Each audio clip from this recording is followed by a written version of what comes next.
Bonsoir à tous et bienvenue dans cette nouvelle édition de l'Africa Tonight. Voici les titres de ce journal.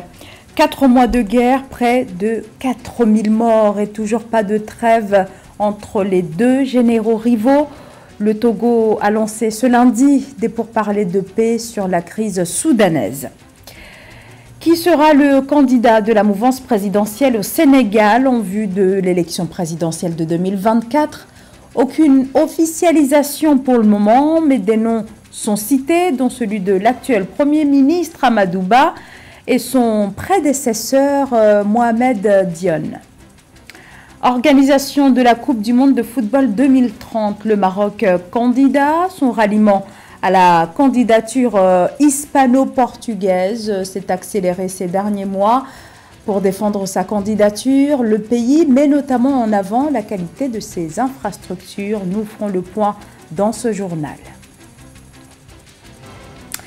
Et on commence par cette information faisant état de la neutralisation en Somalie de 25 membres du groupe terroriste Al-Shabaab qui fait face depuis plusieurs mois à une offensive de l'armée somalienne.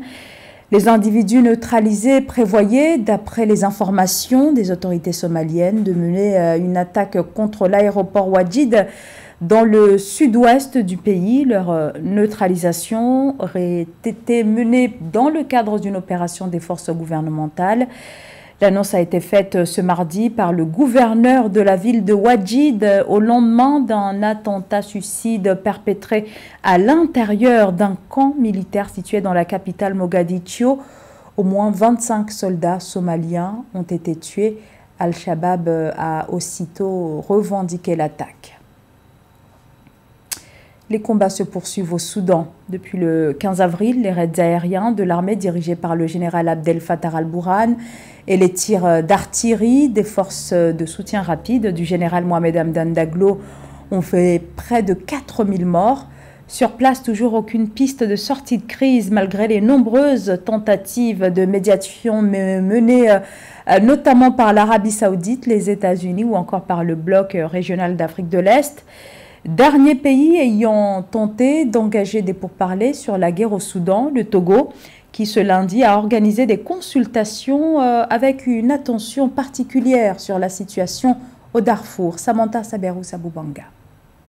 Le Togo a engagé une médiation pour une sortie de crise au Soudan. Depuis le 23 juillet 2023, Lomé, la capitale togolaise, abrite à cet effet une réunion consultative pour une initiative de sortie de crise à laquelle prennent part des politiciens, activistes politiques, universitaires et membres de la société civile soudanais. Participent à des consultations sous la présence du ministre togolais des Affaires étrangères Robert Doucet. Le Togo s'est illustré brillamment dans le règlement du conflit communément appelé l'affaire des 49 soldats qui opposaient la Côte d'Ivoire au Mali. Soldats ivoiriens qui étaient accusés de mercenaires cherchant à déstabiliser la transition malienne. Dans le cas du conflit actuel au Soudan, on est dans le même registre. À un détail près, le conflit soudanais étant purement interne et a malheureusement dégénéré depuis le 15 avril en affrontement armé entre l'armée au pouvoir et les forces paramilitaires. L'initiative togolaise de médiation est donc naturellement la bienvenue et à saluer et pourra à mon sens aboutir à une trêve. Cette médiation est d'autant à soutenir qu'elle a déjà fait ses preuves et surtout doit être appuyée par des pays tels que la Côte d'Ivoire et le Mali et bien entendu l'Union africaine. Alors que plusieurs processus de paix sont déjà en cours à l'initiative de l'Arabie Saoudite, des États-Unis d'Amérique, les Nations Unies notamment, le Togo, fort de ses expériences efficientes de médiation reconnues sur le continent, compte aussi jouer sa mission de bon office dans ce conflit aux conséquences dévastatrices pour les populations. Le Togo engage cette négociation quelques mois après le succès de sa médiation entre le Mali et la Côte d'Ivoire dans l'affaire des soldats ivoiriens. C'est une nouvelle voie diplomatique qu'offre le Togo qui surtout ferme la porte à tout type d'interventionnisme occidental. Car qui de mieux que les Africains pour comprendre et régler les conflits africains? Ce qui reste dommage, c'est que les médiations ne soient pas mises en place en amont et ne produisent ou peu d'effets avant d'en arriver à une confrontation armée. Espérons tout de même que la capacité médiative togolaise se déploie pleinement et fasse ses effets afin d'en finir au plus vite avec ce conflit armé.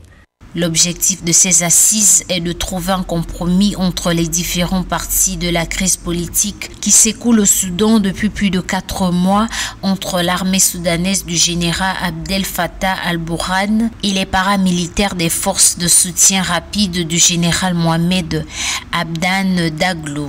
Le bilan actuel fait déjà plus de 3000 morts et près de 3 millions de Soudanais ont été forcés de quitter leur maison, dont plus de 600 000 pour l'étranger. Au Sénégal, la mouvance présidentielle semble divisée au sujet du nom du futur candidat à l'élection présidentielle de 2024. Depuis que le président sortant Macky Sall a annoncé début juillet qu'il ne briguera pas un controversé troisième mandat, eh bien, au sein de l'APR et de la coalition Benno Bokk Yakaar, la question de qui sera le candidat se pose. Et plusieurs personnalités se détachent, dont l'actuel Premier ministre Amadou Ba. Mildred Diamou. Depuis la décision du président Macky Sall de ne plus se représenter à l'élection présidentielle prévue en 2024, le nom d'Amadou Ba, Premier ministre du Sénégal, est souvent cité comme potentiel successeur à la magistrature suprême, en qualité de candidat de l'Alliance pour la République. Interviewé le 21 juillet 2023 sur une chaîne de télévision sénégalaise, sur sa candidature éventuelle à la présidence de la République, le Premier ministre a révélé que sa posture actuelle ne lui permettait pas de déclarer une candidature à la présidentielle. Toutefois, le chef du gouvernement a souligné qu'il accepterait si le choix de diriger la candidature de l'APR et de la coalition Benno Bokk Yakaar se portait sur lui. Sauf qu'il y a une circonstance officielle. Je voudrais bien avoir ce privilège si le président décide de porter son choix sur ma personne. Mais je ne peux faire des déclarations de candidature ou de non-candidature. Je dois souligner qu'en tant que Premier ministre, je n'ai pas le droit de prendre certaines positions ou d'alimenter certains débats. Ma posture me l'interdit. Je laisse la décision au président Macky Sall.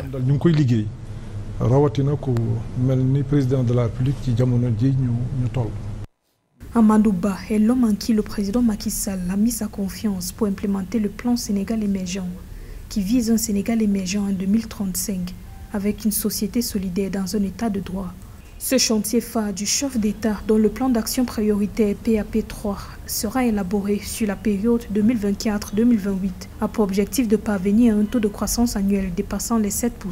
Il a permis au Sénégal de s'inscrire durablement sur une trajectoire de croissance économique avancée à travers de nombreuses infrastructures. Le plan Sénégal émergent. Le PSE a permis de réaliser des projets grandioses et d'avoir des avancées économiques comme jamais par le passé. Ce plan devrait conduire le Sénégal vers l'émergence économique. Il a des priorités claires et immédiatement actionnables et se projette sur une trajectoire à l'horizon 2035. Plan d'action prioritaire. Le président Macky Sall a nommé en septembre 2022 Amadou Ba Premier ministre du Sénégal, poste qu'il avait supprimé en 2019, puis rétabli en décembre 2021. Amadou Ba a été ministre de l'économie et des finances de 2013 à 2019, puis ministre des Affaires étrangères entre 2019 et 2020. Au Ghana, Cecilia Abena-Dapaah quitte ses fonctions de ministre de l'assainissement et des ressources en eau, un poste qu'elle occupait depuis 5 ans. Elle indique que sa décision est prise afin de ne pas perturber le travail du gouvernement. Il faut dire que son départ intervient suite à une affaire rocambolesque dans laquelle la désormais ancienne ministre est soupçonnée de corruption après avoir révélé qu'elle avait à son domicile plus d'1 million de dollars en espèces. Paul-Marcel Mayagui. Au Ghana, la ministre de l'Assainissement et des Ressources en eau, Cecilia Abena-Dapaah, a présenté sa démission dans une lettre datée du 22 juillet 2023 et adressée au président Nana Addo Dankwa Akufo-Addo.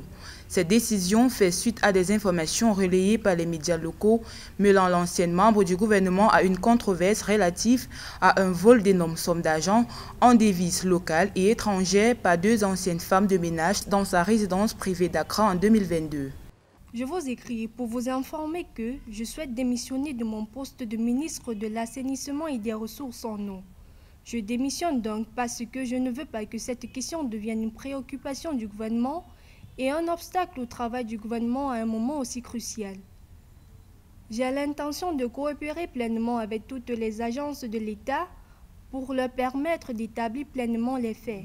Depuis le 21 juillet 2023, Cécilia Abena Dapa défraye la chronique après la comparution de 2 de ses anciens employés devant un tribunal d'Accra pour avoir prétendument volé un montant de 1 million de dollars, 300 000 d'euros, des millions de cédis ghanéens et des effets personnels à l'ancienne résidence de la ministre Cécilia Abena Dapa à Accra en octobre 2022. De nombreuses personnalités politiques et de la société civile ont appelé à sa démission pour faire place à une enquête indépendante visant à déterminer la source des fonds. Nous parlons d'1 million de dollars qui est la partie insignifiante qui a été volée dans sa maison et nous devons donc commencer à enquêter sur la totalité de la réserve. Cécilia Abena Dapa a été nommée ministre de l'Assainissement et des Ressources en eau lors de la prise de pouvoir d'Akufo-Addo en 2017 et conservée lors de sa réélection en 2021. Le président ghanéen Nana Addo Dankwa Akufo-Addo a réitéré en janvier 2023 l'engagement de son gouvernement à lutter contre la corruption et à approfondir la transparence dans la gouvernance. Au Cameroun, le salon de l'action gouvernementale se poursuit à Yaoundé, salon de l'action gouvernementale qui expose jusqu'à samedi dans la capitale camerounaise. L'événement qui attire de nombreux visiteurs vise surtout à la compréhension par le public des différentes actions et politiques entreprises par le gouvernement. C'est un reportage de notre correspondant Séverin Douqueux. Pour la 12e édition du Salon de l'action gouvernementale, SAGO, c'est plus de 200 administrations, sociétés publiques et parapubliques qui s'ouvrent aux populations à l'esplanade du Palais des Sports de Yaoundé. La cérémonie de lancement officiel du SAGO, qui se tient sous le thème « Développement des infrastructures et transformation structurelle de l'économie camerounaise », s'est faite le 24 juillet 2023. Le SAGO se veut la vitrine de l'action gouvernementale avec entre autres objectifs de promouvoir et assurer la visibilité des efforts des politiques publiques nationales et faire savoir les innovations selon différents domaines. Le tout n'est pas de faire, mais il faut également faire savoir ce que l'on fait. C'est donc un moment que nous offrons aussi bien à nos compatriotes qu'à nos partenaires étrangers de profiter de l'occasion pour voir ce que nous faisons. La stratégie nationale de développement du Cameroun, SND 30, qui vise la transformation structurelle de son économie et un développement inclusif, ambitionne de porter le taux de croissance annuel à 8,1% sur la période 2020-2030. Les préalables pour tenir cet engagement passent par le développement des infrastructures routières, notamment avec un réseau routier estimé à 120 873 000 km, dont des linéaires en terre majoritairement rurales, qui nécessite un entretien constant pour contribuer au développement socio-économique des populations. Le ministère des Travaux publics profite de la tribune du SAGO pour expliquer les nouveaux procédés d'entretien routier. L'autre innovation que le ministère des Travaux publics va apporter lors de cette édition, c'est la nouvelle technique de réhabilitation des routes par le retraitement et le recyclage des matériaux en place. Vous savez que la construction routière comme la réhabilitation parfois fait appel à des mouvements de terre très importants. Et lorsqu'on arrive à traiter et à réutiliser le matériau qui est en place, on réduit par conséquent le coût de la construction ou de la réhabilitation et on réduit également les impacts que la construction ou la réhabilitation de la route a sur l'environnement. On réduit également les délais de construction ou de réhabilitation de la route. Lancé depuis 2012, le SAGO est une plateforme annuelle qui offre une visibilité aux actions menées par les pouvoirs publics en vue d'améliorer les conditions de vie des populations. Les opportunités et autres savoir-faire des institutions publiques camerounaises sont à découvrir sur le site du SAGO jusqu'au 29 juillet 2023. Actualité sportive maintenant avec un point sur l'organisation de la Coupe du Monde de football 2030 et la candidature marocaine. Il s'agit en réalité d'une candidature conjointe, un trio Portugal, Espagne, Maroc, qui devra affronter un autre projet, à savoir la candidature commune de 4 pays sud-américains. La FIFA, la Fédération internationale de football, doit désigner les pays hôtes en septembre 2024. Amenedji. L'ambition du Maroc d'organiser la Coupe du Monde de la FIFA en 2030 témoigne de sa volonté de devenir un acteur majeur dans le monde du sport. Une initiative qui s'inscrit dans une politique sportive plus large que le pays a mise en place afin de promouvoir le sport à tous les niveaux. Ayant déjà organisé plusieurs événements sportifs internationaux, notamment la Coupe d'Afrique des Nations en 2019, qui a été un succès remarquable, les expériences passées ont renforcé la confiance du pays dans sa capacité à accueillir des compétitions de grande envergure. On montre au monde entier que justement, dans la vie, c'est possible.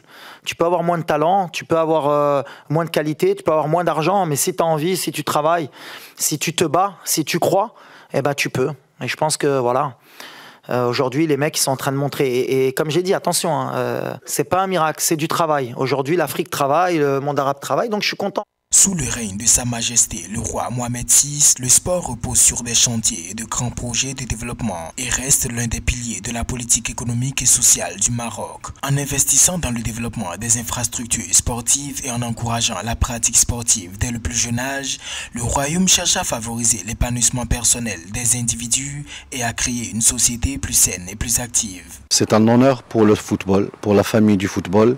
Mais c'est aussi une obligation pour aller vers l'avant, pour travailler plus et développer le football, le sport d'une manière générale, dans une logique de développement global menée par Sa Majesté depuis 2 décennies dans tous les domaines pour un avenir prospère pour le Maroc.